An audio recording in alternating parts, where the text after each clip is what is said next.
The Sermon on the Mount makes extraordinary proclamation about the value, worth, and dignity of common, ordinary people.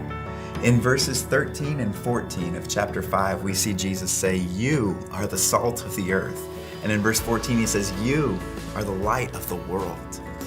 You are salt and light. But here's the thing about this proclamation is that the "you" is wrong.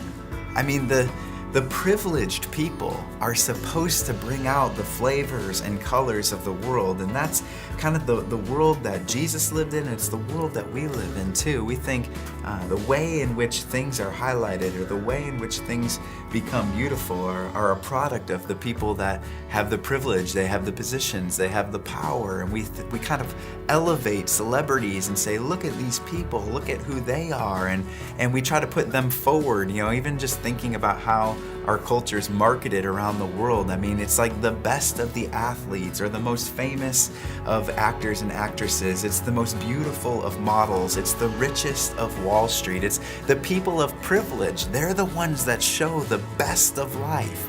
But Jesus sits here and he goes, no. It's the common, ordinary people. It's those who have come up this mountain to sit and to hear his message.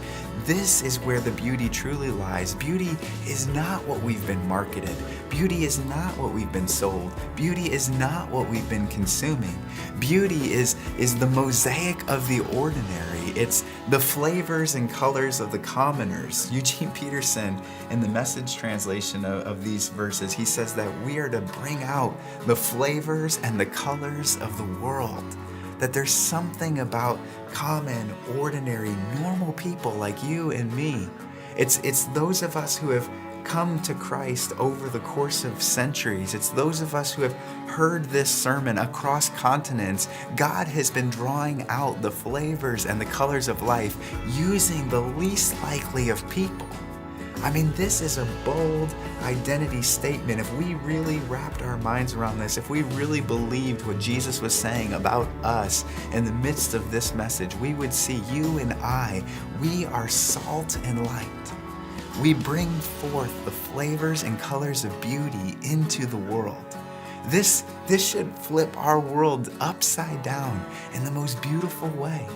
It should change the way we look in the mirror. It should change the way we view ourselves. It should change our identity statements. The things that we believe about ourselves are forever different in light of this proclamation. It's a complete shift in who we think we are. We are not just common and ordinary. We are the salt and light of the world.